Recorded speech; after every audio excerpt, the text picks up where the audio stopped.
Boa noite, comunidade tântrica. No ar, mais um Tantricast. Palminha! Hoje, a nossa convidada é um dos nomes conhecidos do Tantra aqui em São Paulo, a nossa querida Súria. Bem-vinda! Maravilhosa! E o tema de hoje, como nós falamos no episódio passado, é um tema polêmico, né? Um tema que ainda é tabu, assim como o sexo também, que é a morte. Nós vamos falar de morte e você deve estar se perguntando o que o Tantra tem a ver com a morte, afinal de contas, né? Não é só sexualidade, né? O que tem a ver? E aí nós trouxemos uma pessoa que tem muita competência para falar sobre isso, porque estávamos falando aqui nos bastidores, que talvez seja uma das únicas terapeutas do Brasil que trabalha com o Tantra, o tema morte. E aí estamos todas muito curiosas para fazer essa ligação, Súria, para que você explique, afinal de contas, onde se encontram o Tantra e a morte. Bom, boa tarde, né? Eu gostaria de primeiro agradecer o convite que veio através da Tati. Eu que sou grata.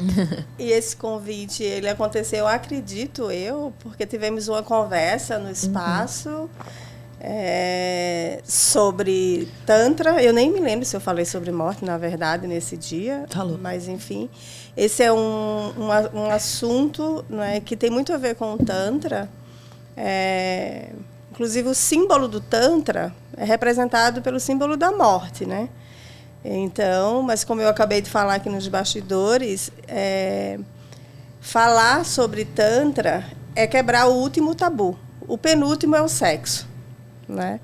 E o último tabu é a morte, né? Então, as pessoas não costumam falar sobre morte. De sexo até que falam, nem que seja para falar de sacanagem. Não é? No aspecto de sexo, dentro de um contexto de sacanagem, as pessoas ainda falam, mas de morte jamais. Porque qualquer pessoa que se atreve a falar sobre morte muda o clima, né? Fica mórbido. Isso, é logo taxado de mórbido. Ah, nossa, isso dá azar, como se... Isso, eu acho que esse entendimento tem muito a ver com a ignorância sobre o assunto, né? Mas, de toda forma, todos nós somos vítimas de entender a morte de uma forma equivocada, né? Quando se fala de morte... A morte, ela é vista por todos como um castigo. Por exemplo, quando você está puto da vida... Ai, gente, desculpa, poderia falar puto? Sim, seja você mesma, Súria. Fica à vontade. Quando você está puto da vida com alguém, né, com muita raiva dela, o que é que você deseja para ela? Que morra, né? Verdade.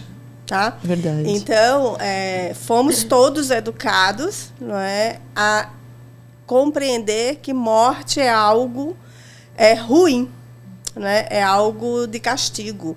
Tanto que nos Estados Unidos, né, alguns estados aplicam a pena de morte como um castigo. Sim. Porque você não agiu conforme a sociedade. Que é o mais severo, né? Uhum. Não é? Sendo que, se você pensar direitinho, né, então, se morrer é um castigo ou uma pena por um crime, então todos nós estamos condenados. Mais cedo ou mais tarde, porque todos nós estamos caminhando para a morte. Dia após dia. Desde o momento que nascemos. Né? Então, esse é um tema que ninguém quer falar, né? Eu faço vivências e faço oficina da morte, chama-se Oficina da Morte. E é bem interessante, porque eu planejo e divulgo, aí vem uma, duas pessoas bem desconfiadas, né? Mas, enfim, porque as pessoas têm muito medo de morrer. E como você faz esse trabalho em relação à morte? Como são essas vivências? Olha, primeiro é falar sobre, né? Eu acho que o primeiro desafio é você fazer com que o tema deixe de ser um tabu e que as pessoas conversem entre si, não é, sobre a sua expectativa em relação a esse momento, porque todos nós vamos viver, tá? Todo mundo que nasce morre. Não tem como você driblar isso aí. Tá? E esta certeza, não é, porque é a única que nós temos, não é, causa uma certa resistência. As pessoas têm muito medo dessa certeza. E por ter medo de morrer, né, você vive uma vida com medo. Então, se você tem medo de morrer, como que a tua vida vai ser plena? E você vive com medo. Você vive com medo. E o medo de morrer é a fonte de todos os outros medos. Então, quando você traz o tema morte para a terapia, você vai curar o indivíduo, não é, da fonte maior de todos os medos dele. Por exemplo, eu tenho medo de andar de avião. Não, você não tem medo de andar de avião. Você tem medo de morrer. Tenho medo de altura. Tem medo de altura, não. Na verdade, você tem medo de morrer. De cair lá de cima. Né? E esse medo, não é, ele atrapalha muito, não é, o desenvolvimento da vida das pessoas. E uma vez que você trabalha ele, quando você entende, quando o indivíduo entende, quando ele compreende o contexto da morte, a vida fica mais leve, fluida e, inclusive, você passa a ser um verdadeiro rebelde. Porque aquela pessoa que entende a morte, ela não teme a morte, ela não tem medo, ela vai ter a morte como uma aliada. Então, é uma pessoa que é muito revolucionária, sabe? Essa pessoa não vai se intimidar com mais nada na vida. Não tem medo de morrer, que é o maior medo de todos, não vai ter medo de nada. Exato. Não é verdade? Talvez até tenha ainda um pouco medo, né? Mas saindo desse lugar de algo que você não fala, de algo que você não pensa sobre, você começa a pensar e começa a ver que a cada dia a gente realmente está morrendo. Então a gente começa a trazer luz para esse tema e ter mais presença, ter mais vitalidade mesmo, né? A gente começa a valorizar coisas que a gente antes não valorizava. E eu lembro que na conversa que a gente teve, depois daquela conversa, eu cheguei em casa e aí, nossa, dei um abraço, um cheiro no meu filho e fiquei com ele assim, ele, ai, peraí, dá licença. Eu, não, depois um pouquinho, peraí. E é exatamente isso, assim, só da gente falar sobre, não é que precisa ser algo mórbido, mas a gente falar sobre traz luz para os outros aspectos que são importantes na nossa vida, né? E eu ia falar que até a própria estrutura do patriarcado traz uma falsa ideia de controle, né, Súria? As pessoas querem controlar absolutamente em tudo. E a morte, ela mostra que a gente não tem controle de sobre tudo. nada que você da vida. tem que aprender a fluir com a vida, a aceitar as coisas. E a partir disso, você traz essa fluidez, essa naturalidade de lidar com as coisas. Eu falo que a gente vai a favor da correnteza da vida e não contra ela. Porque quanto mais contra você fica, mais você se arrebenta inteiro, mais você se desgasta. Você acha que pode controlar, vem lá a vida e é mais forte que você e mostra que você não controla nada. O que tem que acontecer vai acontecer.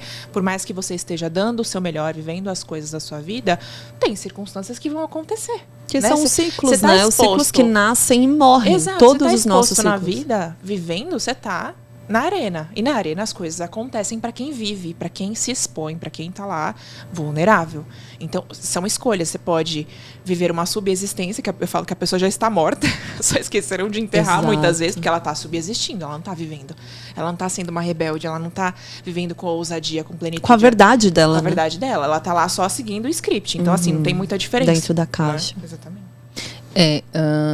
O que eu ia falar sobre, você falou sobre ciclos, né?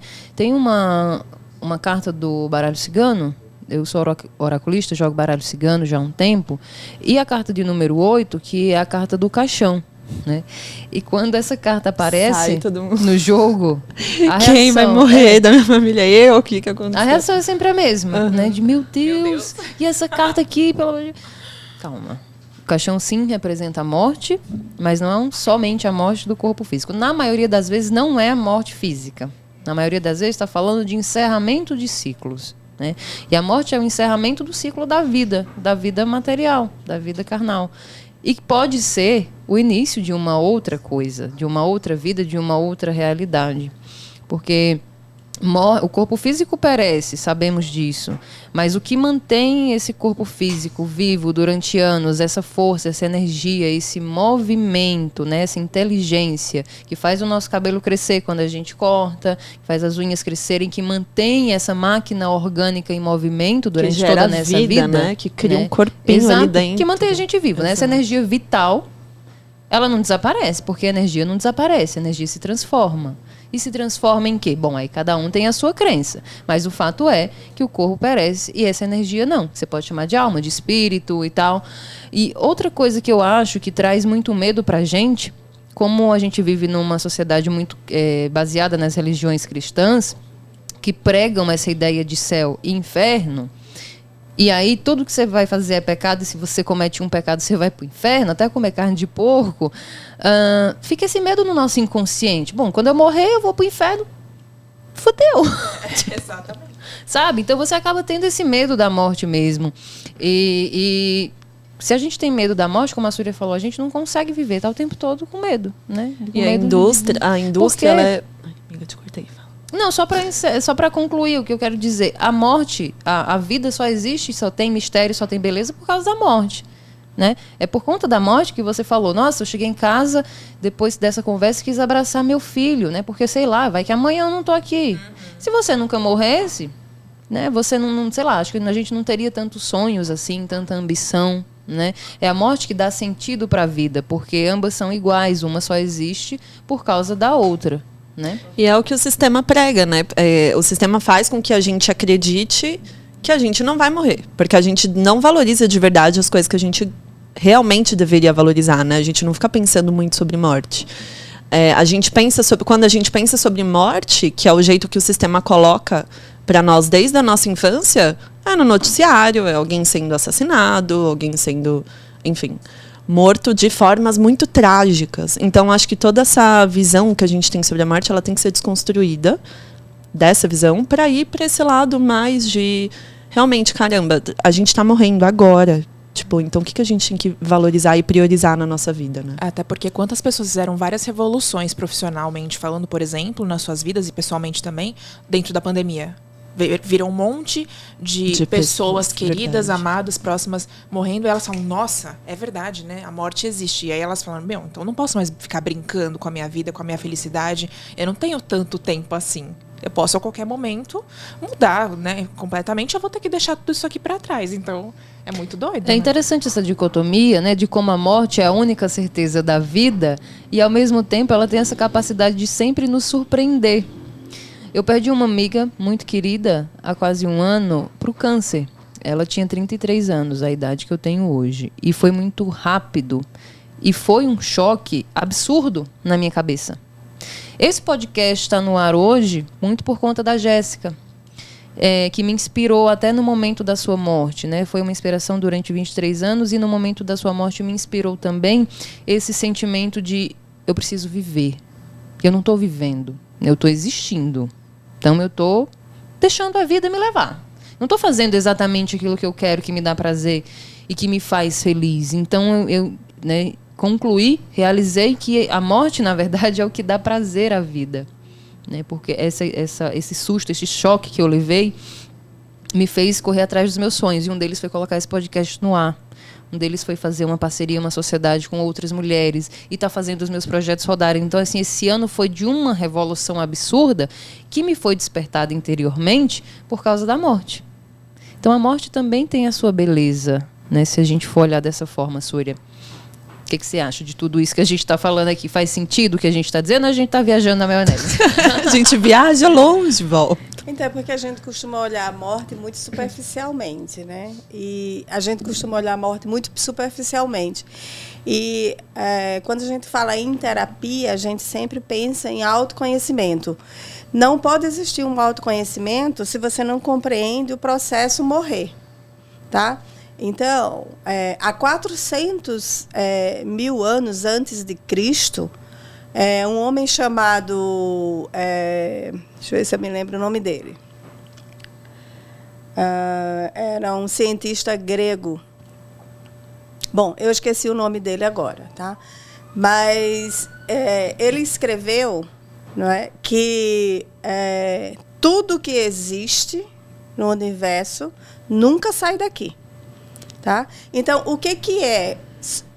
E aí eu trago isso, inclusive, para os mestres, os grandes mestres, né, do Tantra, que diz o seguinte, só morre quem acha que nasce. Se você acha que nasceu, então você vai morrer. Quando você compreende o processo, por exemplo, do seu corpo, né, a construção do seu corpo, o que é o nosso corpo ou toda a matéria que existe no universo. Toda a matéria que existe no universo é formada por átomos, tá? E o átomos, inclusive, tem esse nome, átomos, porque é algo indivisível. É impossível você cortar, você dividir o átomo. como também é impossível você enxergar o átomo a olho nu. Só é possível enxergar o átomo quando esses átomos estão associados, quando eles estão agrupados, em agrupamentos. Então, tudo que existe no universo, o meu corpo, o seu corpo, os cachorros que estão lá fora, essa mesa, tudo que existe, Tudo que está na matéria. tudo que é matéria, é formado por átomos. E os átomos, quando eles se formam, quando eles se juntam, quando eles se associam, eles têm um prazo de validade para ficarem juntos. Tá? Então, quando você olha para o céu e você vê uma nuvem cinza, não é? É um agrupamento de átomos. Quando essa nuvem descarrega, isso se transforma em água, aqueles átomos que estavam associados em uma nuvem se dissociaram, se transformou em chuva. E assim sucessivamente. Então, o que é o meu corpo? O meu corpo é um agrupamento de átomos. É uma nuvem virando água. Possivelmente pode existir átomos que estejam compondo o meu corpo ou o corpo de qualquer um aqui nessa sala, que possivelmente pode ter se associado no passado e feito parte da estrutura do corpo de Jesus, ou de Buda, ou de Cleópatra, não é? O que tem prazo de validade não é a vida, é a forma com que essa vida se apresenta, com que essa vida se manifesta. Então, por exemplo, eu acho que eu não nasci. Se eu não nasci, e por isso eu sempre que alguém me pergunta, aí eu fico naquela dilema, né, de responder. Eu perguntei de onde ela é, por causa do sotaque, né? Nordestino, quando vê outro nordestino, já começa, tá de onde? Sim. Então, assim, na verdade, o meu entendimento é que eu não nasci, por isso eu nunca vou morrer. Então, nada nasce. Tô aqui de passagem. Nada nasce. Na lápide do Osho, né? Eu fui até procurar aqui, que você falou dessa ideia de nascimento. Na lápide do Osho, está escrito: Osho nunca nasceu, nunca morreu. Apenas visitou este planeta entre 1931 e 1990. Isso. Né? Me lembrei que você estava falando, né? E isso ficou muito na minha cabeça faz uns anos já que eu vi essa frase da lápide do Osho. E que faz total sentido. Mas para chegar nessa compreensão, Súria, é um caminho. Né? Um caminho de estudo, o próprio caminho do autoconhecimento, na verdade é a única forma de chegar a essa compreensão, a meditação, essa comunhão com essa energia que permeia tudo que existe. A gente consegue acessar essa comunhão, esse silêncio divino, e o Tantra é um desses caminhos. Ou seja, o Tantra ele é tão bonito, né?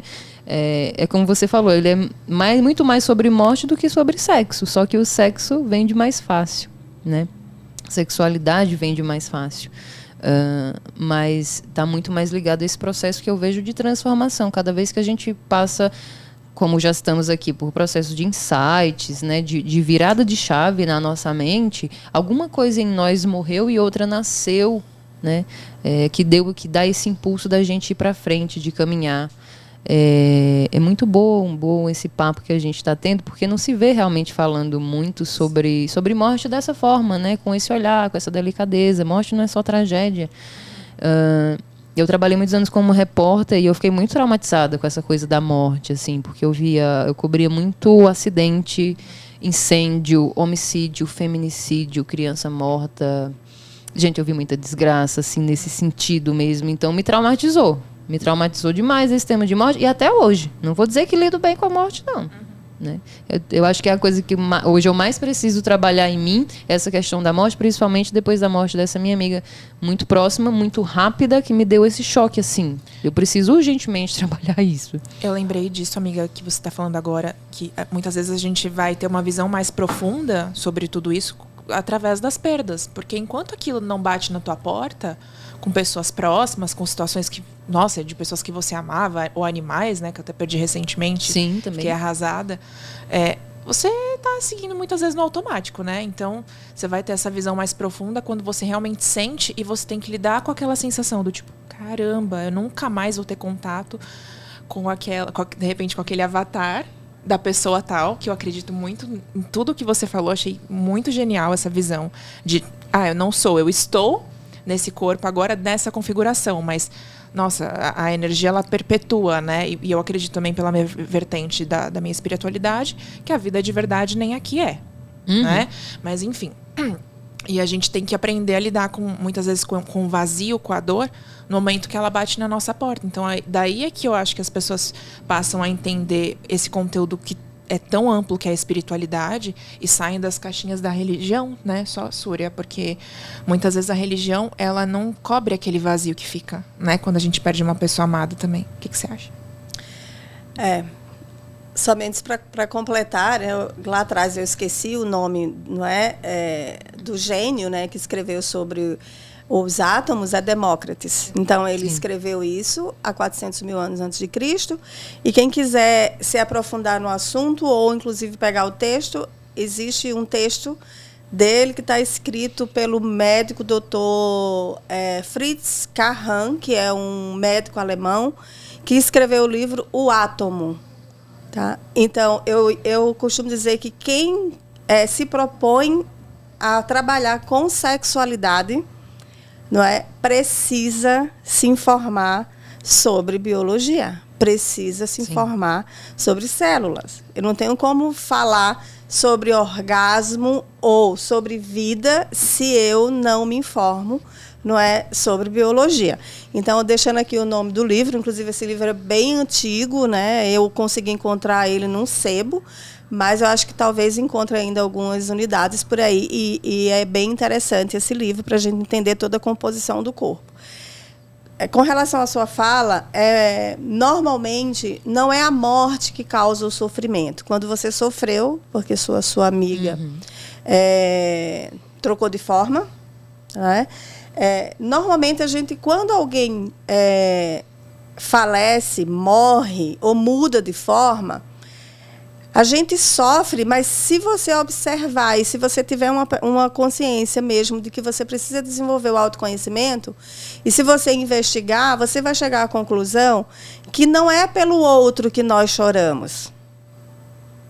Né? Nós somos seres muito egóicos. Então, quando a gente chora porque alguém morreu, a gente não está chorando porque o outro morreu, a gente está chorando porque nós vamos ficar sem o outro. Sim, eu tenho total percepção disso. Tenho total percepção disso. Isso é apego. Então, a morte, ela não faz ninguém sofrer. O que faz o sofrimento, ou o que causa o sofrimento, é o apego que eu tenho pelas coisas e pelas pessoas. Então, é o apego. Então, na verdade, a morte, ela leva a fama, né, de algo ruim no lugar do apego. Sim. Isso é completamente injusto, né? Então, é o apego. E sempre tem a ver com o meu apego. Então, a morte é algo dolorido porque muitas pessoas ficam se imaginando, nossa, mas eu lutei até aqui para conseguir as coisas, para conseguir sucesso profissional, para conseguir bens materiais. Imagina, não morrer agora. Ora, isso é apego. Não é? Por isso que é importante desenvolver, não é, este relacionamento com as coisas e com as pessoas de maneira que você não se apegue. Tá? Exato, pratique o desapego. Existem várias meditações, inclusive, para isso. Então, quando você me perguntou o que é que eu faço, por exemplo, numa vivência de morte, isso. Tá? Ou seja, quando você desapega, quando você consegue se relacionar com Maia, com o mundo, mas sem se apegar, é aquela coisa, a pessoa diz assim, Chá, eu vou passar 10 anos fora. Ok, tá tudo certo. Você não vai ficar chorando, sabe? Porque você conseguiu entender, não é, que isso é apego. Era nesse ponto que eu ia tocar mesmo. Como a gente é muito ligado à materialidade e tudo, né? Inclusive a materialidade e os corpos das pessoas que a gente convive, né? Não só a questão do dinheiro, de bens materiais em si. Essa é a nossa dificuldade, né? Eu tenho total consciência. A gente sofre porque a gente fica aqui sem aquela pessoa, ou quando a gente perde, sei lá, um imóvel, uma casa. Aquilo dói também, né? Por quê? Por conta desse apego. Então, acho que você está respondendo o mistério, né? Como lidar bem com a questão da morte? Desapega. Desapega de tudo. Mas desapegar não é viver no mundo da lua, né, Súria? Como você falou, é estar presente no mundo, estar no mundo, mas não ser do mundo. Que não sei de quem é a frase, mas é muito conhecida. Estar no mundo, mas não ser dele. Entender isso, né? Que tudo é passageiro, porque a vida é movimento. Né? Se não tem mais movimento, não é mais vida. Pode ser outra coisa, mas não tem. Então, deixa fluir. É esse o fluir que você estava falando. Maravilhoso. Teve um vídeo que eu vi do Calunga, que era um mentor do Luiz Gasparetto. E ele falava sobre morte, ele falava que as pessoas precisam aprender sobre o usufruto das situações. As pessoas não têm essa ideia aqui. Então, elas têm a posse. Né? Meu marido, meu namorado, meu filho. celular, meu filho. Nada, não tem nada que é seu mesmo, né? Na verdade, você está usufruindo. Se a gente pega até para ver a configuração familiar, as pessoas eu falo que são almas amigas, estão lá dividindo uma jornada com você e que a qualquer momento elas podem mudar de configuração ou podem mudar para um outro país, podem mudar completamente aquele núcleo que estava fechadinho entre vocês e você tem que ter esse desapego de falar, legal, vou passar 10 anos fora. Siga, flua. Seja feliz e você lidar com aquilo, mas é um desafio, né? Porque a gente aprende exatamente o oposto, onde tudo é a posse, o controle.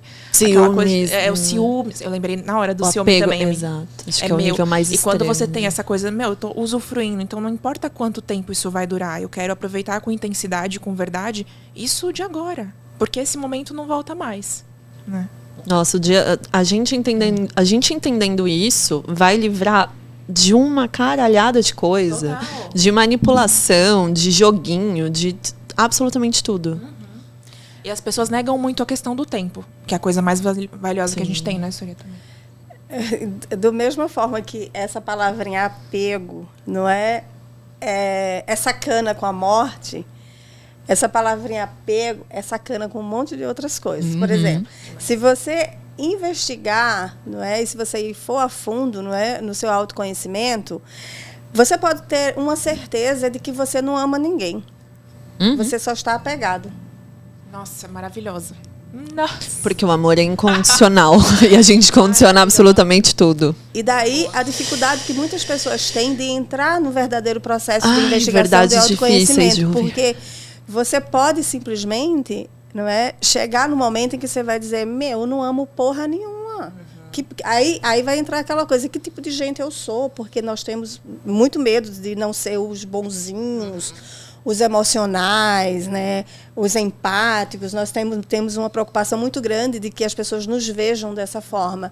E quando você percebe que a única coisa que te move, não é o apego, isso é muito foda. Sabe? Você cai numa você crise. precisa ter muito estômago para se conhecer, porque você vai chegar a um veredito de que você vai dizer, eu nunca amei meu pai, nunca amei minha mãe, né? O meu parceiro eu nunca amei, não amo o meu filho. Você está só apegado, porque você viveu o tempo todo apegado. Essa coisa do filho é muito interessante, porque as pessoas dizem assim, o meu filho, olha que lindo, fui eu que fiz. Meu. Aí eu disse, gente, você não faz filho, você faz sexo. Eu tava vendo isso em uma pauta da faculdade esses dias. A gente não sabe fazer coração, a gente não sabe fazer pulmão. O nosso corpo flui e vai com uma beleza. É isso que eu falei, dessa energia vital que monta tudo isso aí dentro. Então, milagrosamente. Ninguém sabe fazer filho. Então, esse apego, não é? Inclusive, essa semana, um hospital colocou um pôster de um recém-nascido, uma menina recém-nascida, e logo uma recém-nascida, onde estava fazendo a propaganda de fazer um furo na orelha humanizado. E aí eu vi aquilo e disse, gente, eu preciso me manifestar. E aí escrevi, né, que eu disse assim, nossa, em nome da vaidade, o apego à vaidade dos pais, se viola um corpo humano, porque isso é uma violação, você furar alguém, não é, principalmente sem necessidade, se não é para uma enfermidade e tal. E aí o pai devolveu, né, bem puto da vida comigo, e aí ele escreveu assim, eu sou pai e eu tenho o direito de fazer, de furar a orelha da minha filha. É o patriarcado aí. Isso, não é? Primeiro a menina, porque ninguém vê nos hospitais ninguém furando a orelha de menino. Tá? Os meninos furam depois, quando eles quando eles quiser. E a crescem. maioria deles furam na adolescência. Isso, quando Todos querem. os nossos ex já furaram Eles já a orelha. sabem, no mínimo, dizer sim ou não. E um recém-nascido, mas aí é sempre a menina, né? Ou seja, se impõe, não é, algo que talvez ela nem quisesse furar a orelha, mas não se respeitam. E aí eu respondi para ele, eu disse assim, olha, me desculpe, mas você, a filha não é sua. Ela veio através de você. Mas isso não te transforma senhor dela. Além do mais, não existe nenhuma legislação, não é, que diga que um pai tem o direito de furar a orelha do filho. Isso, na verdade, porque furar a orelha é uma lesão corporal. Só que é uma lesão corporal, mas que não é punida porque existe uma, digamos, uma licença poética quase, uma né? aceitação da sociedade. Uma naturalização cultural Da sociedade de que mulher precisa do ter a estereótipo do orelha. feminino, que Isso. nós falamos Isso. no episódio Isso. passado. Que Já a mulher começa desde... precisa ter a orelha furada, né? Aí eu respondi isso, ele acho que ele ficou satisfeito. Mas, ou seja, nós não fazemos filhos, nós fazemos sexo. O filho, ele acontece. Não é? É um acontecimento. Ninguém está fazendo filho. Súria, falando ainda, né, sobre essa questão da maternidade e tudo mais, você acredita que ainda nessa realidade, nessa 3D, a gente consegue exercer o amor incondicional, que é aquele amor livre de absolutamente tudo? Você pode fazer o que você quiser, que eu ainda te amo verdadeiramente. Então, as pessoas precisam entrar num processo de autoconhecimento, tá? Porque normalmente muitas pessoas têm filhos como uma forma, é aquela coisa assim, nossa, eu estou me sentindo muito carente, né? Eu não me sinto valorizada. Então, se eu não me sinto valorizada, se eu acho que eu não tenho valor, eu vou ser mãe, porque aí eu tenho algum valor, não é? Então, assim, a questão é, por que se tem filhos? Né? As pessoas se questionam, por exemplo, por que é que eu vou ter um filho? E não simplesmente ter um filho, sei lá, para preencher um vazio, ou para ser reconhecida, ou para ser validada. Porque dizem que essa é a ordem natural da vida. Da mulher, ordem. principalmente, de questiona. reproduzir. Então, a questão é, primeiro, questionar isso. Por que eu vou abrir um portal para um outro ser chegar? Porque, na verdade, a gente permite que esse portal se abra ou não através do sexo, através da sexualidade. Tá? É essa a questão. Então, normalmente, as pessoas elas têm filhos, né, não porque elas queiram exercer uma maternidade. Às vezes é outra coisa, é preencher um vazio, é cumprir o protocolo social. Não é que todo mundo, mas você não tem filho? Na Nossa, maioria mas das quando vezes. você vai ter filho? Não é como se fosse uma obrigação natural e social, não é? A mulher ser mãe. Né? Então, é preciso um autoconhecimento. Então, eu costumo dizer que com o autoconhecimento, aliás, deveria existir nas escolas, sabe? Deveria existir na escola a disciplina autoconhecimento. As pessoas precisam se conhecer. Saber, primeiro, o que é o meu corpo. Não é? Do que é feito, do que são feitas minhas emoções. Né? A partir de conhecer o próprio corpo, conhecer o que não está no corpo. Não é? Mas não tem, né? Na verdade, a gente é educado apenas para ter coisas. Né? A gente é educado para conseguir coisas, para alcançar coisas, né? Para alcançar objetivo. Isso é tão real que, inclusive, dentro da terapia tântrica, eu chamo muito a atenção, né, inclusive de terapeutas, que quando vão falar de orgasmo, por exemplo, vai dizer, mas a interagente não alcançou o orgasmo, não teve o orgasmo. Gente, orgasmo não é um lugar que você precisa ir para alcançar, e nem é um objeto também que você precisa ir lá alcançar. Então, o orgasmo é um sentir. E quando você pensa que o orgasmo é algo a ser alcançado, não é ser conseguido... Você já cria uma obrigatoriedade. O caminho não existe. Péssima. Você já manda para o seu corpo a mensagem de que, quando eu imagino que eu preciso alcançar, qual é a função que o meu corpo entra, qual é a energia que o meu corpo entra. Eu preciso alcançar algo. Adrenalina, bora. Uma energia objetiva, né? Esse masculino. Tá? Ou seja, eu ativo meu sistema nervoso central simpático. Eu entro em guerra. Entendeu? É como, sabe, eu entro na energia yang, né, de confronto. Né? E aí, lamentavelmente, você realmente não vai alcançar. E você também não vai ter. Não é? Porque você já está mandando a mensagem, não é, que você precisa lutar. Né? Então, quando, na verdade, a gente tem que ativar o parasimpático, que é onde a gente vai estar tranquila, relaxado, em presença, né? Essa coisa do tem que, né? Eu tenho que, já me coloca no estado de controle. E o controle é porque a gente está apegado. Se você está desapegado, você não quer controlar nada, porque você é desapegado. Então, até para ter o orgasmo, você tem que estar desapegado. Né? E o tem que vem muito da mente, né, amiga? Total. Tem que é a lista de tarefas que a sua cabeça coloca pra você o dia inteiro, te enchendo o saco. E aí você vai pro Tantra e você tem que chegar numa sensação. Olha que gostoso, né? No momento que era justamente pra você se conectar com o teu instinto, com as tuas sensações, tem uma pessoa que tá objetivando aquela sensação do tipo, saia desse ponto e chegue naquele. Então, onde tá a contemplação daquilo que tá acontecendo, do caminho? Não existe. Né? Você está focando só no objetivo final e aí você não curte o caminho. Me incomoda muito também essa coisa. Às vezes eu vejo alguns terapeutas. Eu não gosto de entrar num lugar de julgamento, mas me incomoda que eu, às vezes, já parei para pensar: será que eu estou fazendo alguma coisa errada? Porque tem isso de, nossa, a minha gente teve não sei quantos orgasmos, que durou tanto tempo, que não sei o quê, como se fosse um troféu de tipo assim, eu sou o melhor terapeuta porque eu dou mais orgasmos para as pessoas, né? E sou fodão, a fodona por conta disso. E eu entendo de outra forma o processo terapêutico, né? Que se chegar, se for natural, ok, é lindo, mas não tem essa obrigação. Mas é muito tênue essa linha por conta do ego, né? E aí a gente já entra em outras questões e outros assuntos que a gente pode passar aqui o dia inteiro discutindo, né, Súria? Sim, inclusive, qual é a relação entre morte e orgasmo? Né? E por que as pessoas sentem muita dificuldade em sentir orgasmo? Porque elas não aceitam a morte. Tá? Então, assim, não existe vida sem morte. Tá? Então, assim, eu não posso ter uma vida plena se eu nego a morte. E a gente vê essa negação o tempo inteiro. Por exemplo, por que as pessoas levam flores para quem morreu? Porque são flores mortas, na verdade, né? Já começa. Num lindo arranjo. Não, percebe? Mas você leva... O que acontece quando você morre? O que acontece? O que acontece no corpo quando alguém falece? Fica frio, né?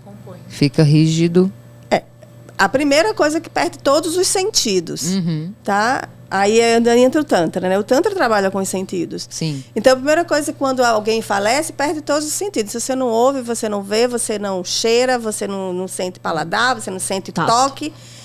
Então, para que você vai levar flores? A pessoa não está vendo. Não está sentindo bastante. Mas isso, simplesmente, o inconsciente da pessoa, não é, revela. Eu levo flores porque eu não aceito que a pessoa morreu. Eu não aceito a existência da morte. Tá? Então, essa resistência que todo mundo tem da morte, e quando eu digo todo mundo, é todo mundo. Não é? Porque para você se livrar dessa resistência, você precisa ir a fundo, você precisa entrar no processo de autoconhecimento. Né? Você precisa fazer muita meditação de morte. Não é? Para que isso seja mudado. Então, qual é a relação? Não é? Um orgasmo nada mais é que uma pequena morte. Se na vida, exato. Se na vida eu nego a morte, como que eu vou gozar? Se eu estou numa negação, meu corpo inteiro está na negação disso. Então, eu costumo dizer que, terapeuticamente falando, o interagente que você atende, e não vou dizer também o seu terapeuta, nem o seu interagente, nem o meu interagente, porque isso também é apego, dizer, o meu interagente. O interagente não é meu, não é? Nem é seu. Não é? É uma pessoa que está buscando, sei lá, conforto, desenvolvimento, ou simplesmente sacanagem ou prazer, enfim. O que ocorre? É você, antes, não é, num processo terapêutico, não é, trazer esse assunto à tona. Não é? como é que a pessoa lida com a questão da morte? Sim. Né? E se você não trabalha isso, sabe, as pessoas vão sentir qualquer coisa que pode ser prazerosa, mas não é orgasmo. Porque um orgasmo, para você sentir um orgasmo, né, você precisa morrer. Tu precisa entregar tudo, isso, né? Exato. A morte... pode continuar. Você precisa morrer, você precisa perder os sentidos. Tá? Então, mas para isso é preciso a gente trabalhar antes na nossa sociedade, como a nossa sociedade lida com o evento morte. Muito boa essa reflexão, né?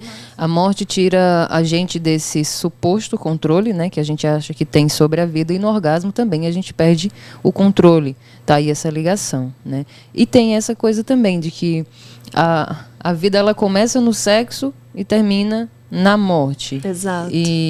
E são os dois temas que são mais tabus na sociedade, né? Então é bom a gente prestar atenção e trabalhar internamente esses temas. Esse é o trabalho que a gente quer fazer, esse é o nosso propósito, né? De desmistificando esses temas que são tabus, que serve para o autoconhecimento de quem está acompanhando a gente e para o nosso também, porque não somos seres iluminados, né? Apenas caminhamos nesse caminho do autoconhecimento há um tempo e nos trabalhamos cada dia e queremos trazer pessoas também, trazer para as pessoas esse tipo de reflexão. Então, Súria, eu te agradeço demais por ter aceitado o convite. Eu amei falar desse tema, muito esclarecedor, muito bonita a reflexão também. Enfim, é isso, é gratidão. Se você quiser deixar as suas redes sociais ou seu contato, para quem quiser saber mais sobre esse trabalho que você tem feito, né, que com certeza muita gente deve estar curiosa agora, né, por enxergar a morte de uma outra forma, por causa da tua contribuição, pode deixar o seu contato, então, suas redes sociais, fica à vontade. Gente, eu que agradeço o convite, porque, sinceramente, é muito raro alguém ser convidado para falar sobre morte, tá? É muito raro, né? Por exemplo, deveria ter existido o Congresso da Morte, né? As pessoas deveriam fazer almoço de domingo para falar sobre morte, né? Para que isso não seja algo visto de uma forma tão equivocada. Então, eu que agradeço, né? Sou muito grata. E não vou deixar assim contato da rede porque eu simplesmente não lembro. Porque eu sou desapegada. Eu não lembro mesmo. A gente coloca. Não lembro, né, dos meus endereços, não lembro. Eu precisaria realmente olhar, ir lá buscar. A gente coloca, não tem problema. Súria, sabe até que eu ia falar? Você faz as meditações ativas de quarta, não é? Toda quarta-feira. E nessas as meditações ativas, elas são sobre a morte também? Também. Legal. Também. Toda quarta-feira, no Espaço Ana Rata, né, que fica no bairro dos Jardins, eu faço a condução, né, que é uma meditação ativa, mas eu chamo também de movimentação tântrica. E dentro dessa movimentação, a gente trabalha todas as questões, né, que as pessoas chegam para trabalhar. Então, por exemplo, se eu percebo que uma pessoa, por exemplo, pessoas que têm depressão, né, que sofrem de depressão, são pessoas que têm muito medo de morrer, tá? Então, aí, normalmente, dentro desse trabalho, eu insiro, né, o assunto, o tema, né, morte, e as meditações que são feitas com base nesse assunto, né? Porque existem várias meditações de morrer, né? Interessante. Eu quero e vou conhecer, com certeza. Súria, gratidão novamente. Chante, Tati, Gratidão, meninas. gente. Obrigada, Gratidão. Súria, foi maravilhoso. Obrigada. Galera, siga as nossas redes sociais, está aparecendo aí no vídeo. Lembra de comentar, de curtir, de compartilhar, deixar a sua sugestão e se inscrever no nosso canal também. A quem nos acompanha no YouTube e no Spotify, uma boa semana e até a próxima quinta-feira. Tchau, tchau. Tchau, tchau.